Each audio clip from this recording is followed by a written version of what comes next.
नमस्कार दोस्तों, स्वागत है आपका हमारे चैनल स्टॉक सेंस पर, जहां हम आपको स्टॉक मार्केट की हर ज़रूरी और काम की अपडेट पहुंचाते हैं, वो भी पूरी रिसर्च और एनालिसिस के साथ।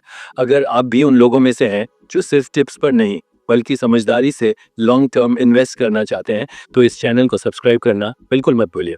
आज का वीडियो खास है क्योंकि हम बात करेंगे एक ऐसे सेक्टर की जो आने वाले समय में भारत की एनर्जी इंडिपेंडेंस का बड़ा हिस्सा बनने वाला है, विंड एनर्जी सेक्टर। और साथ ही उस कंपनी की जो इस ग्रोथ का सबसे बड़ा फायदा उठा सकती है, सुज़लॉन एनर्जी।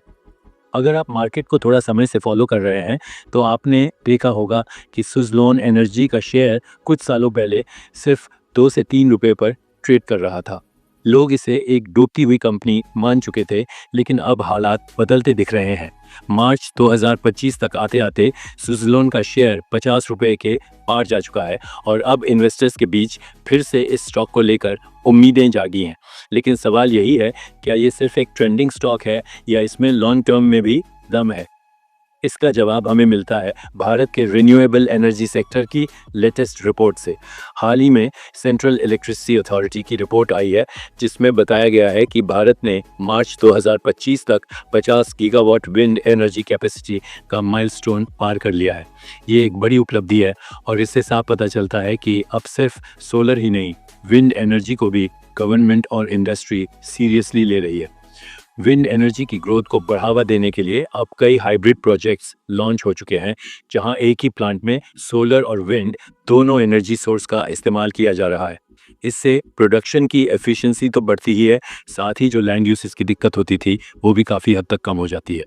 और अब तो एडवांस बैटरी स्टोरेज टेक्नोलॉजी के आने से प्रोड्यूस्ड पावर को स्टोर करना भी आसान हो गया है।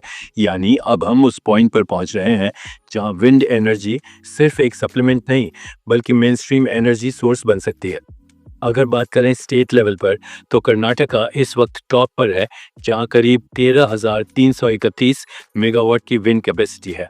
उसके बाद तमिलनाडु आता है 7,351 मेगावाट के साथ, और गुजरात ने भी 1,173 मेगावाट की नई कैपेसिटी जोड़ी है।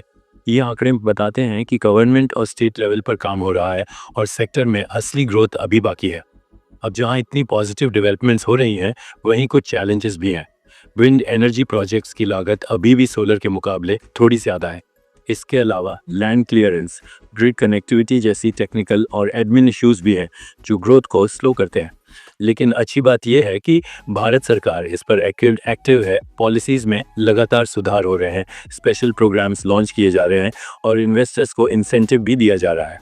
अब बात करते हैं सुज़लॉन एनर्जी की, जो इस पूरे ट्रेंड का सबसे बड़ा बेनिफिशियरी हो सकता है। कंपनी ने अब अपने ऑपरेशंस को सिर्फ विंड तक सीमित नहीं रखा है, अब वो हाइब्रिड प्रोजेक्ट्स और स्टोरेज सॉल्यूशंस पर भी फोकस कर रही है।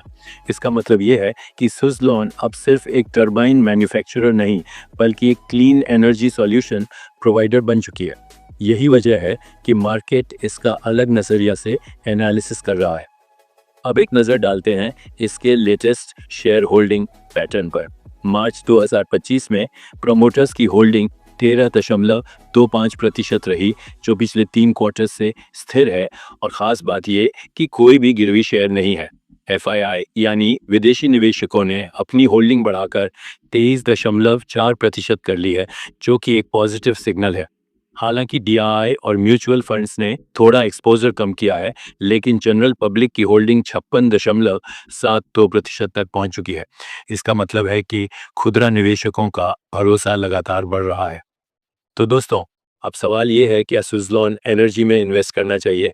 इसका जवाब ये है कि अगर आप लॉन्ग टर्म इन्वेस्टर हैं, मार्केट के उतार चढ़ाव को झेल सकते हैं और सेक्टर की ग्रोथ पर भरोसा है, तो ये स्टॉक आपके पोर्टफोलियो का हिस्सा बन सकता है। लेकिन जैसा हम हमेशा कहते हैं, कोई भी डिसीजन लेने से पहले अपना खुद का रिसर्च करें या किसी फाइनेंशियल एडवाइज़र से सलाह लें। अगर आपको ये वीडियो और हमारी मेहनत पसंद आई हो, तो प्लीज़ चैनल को सब्सक्राइब करें, वीडियो को लाइक और शेयर ज़रूर करें और बेल आइकन दबाना ना भूलें, ताकि आपको हर अपडेट सबसे पहले मिले। मिलते हैं अगले वीडियो में एक और ज़बरदस्त स्टॉक स्टोरी के साथ। तब तक के लिए जय हिंद, जय इन्वेस्टमेंट।